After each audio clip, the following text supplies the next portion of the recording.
তো মানে মানে কতদিনের সম্পর্ক ছিল আপনার সাথে তার? এটা অলমোস্ট প্রায় 1.5 বছর প্লাস। সম্প্রতি চট্টগ্রামে যে বিয়ে করলো চট্টগ্রাম ইউনিভার্সিটির একজন স্টুডেন্টকে, এটার কারণে কি মানে আপনার সাথে সম্পর্কটা সে কন্টিনিউ করছে না বা এরকম কিছু? আসলেও বিয়ে করেছে, আমি তো জানি না এটা। 1.5 বছরের প্রেমের সম্পর্ক ছিন্ন করে সাইমাকে ধোঁকা দিয়ে গোপনে বিয়ে করেছেন সাবেক উপদেষ্টা আসিফ মাহমুদ। এবার মুখ খুলেছেন উপদেষ্টা আসিফ মাহমুদের কথিত প্রেমিকা সাইমা। এই প্রেমিকাকে নিয়ে হোটেল ওয়েস্টিনেও থেকেছিলেন আসিফ মাহমুদ।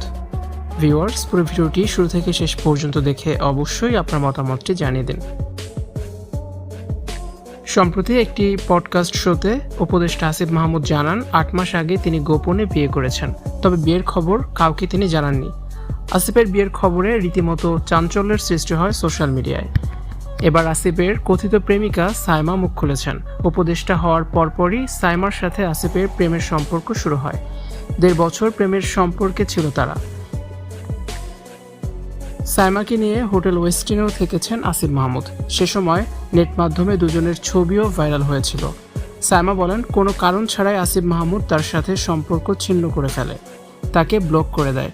তিনি বলেন, আসিফ আমাকে ঠকিয়েছে। কাউকে ঠকিয়ে কেউ কখনো সুখে থাকতে পারে না। আমি এখনও আসিফকে মেসেজ দেই, কিন্তু তার পক্ষ থেকে কোনো রিপ্লাই আসে না। সাইমা বলেন, 25 সালের এপ্রিল পর্যন্ত আসিফের সাথে তার সম্পর্ক ছিল। তার সাথে ব্রেকআপ করে জুনে গোপনে বিয়ে করে ফেলেন আসিফ মাহমুদ। এই বিয়ের কারণে আসিফ তাকে ছেড়ে দিয়েছে বলে মন্তব্য করেন আসিফের কথিত প্রেমিকা সাইমা। উপদেষ্টাদের মধ্যে আসিফ মাহমুদ সবচেয়ে বেশি আলোচনায় ছিলেন।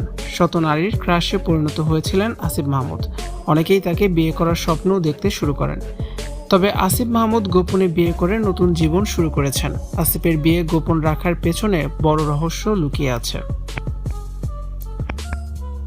ভিউয়ার্স, আসিফ যে তার প্রেমিকাকে ঠকিয়ে বিয়ে করলেন, এটা নিয়ে আপনাদের কি মন্তব্য জানিয়ে অবশ্যই কমেন্টস করে দিন। আর আরও ভিডিও দেখতে আমাদের চ্যানেলের সাথে যুক্ত থাকার অনুরোধ রইল।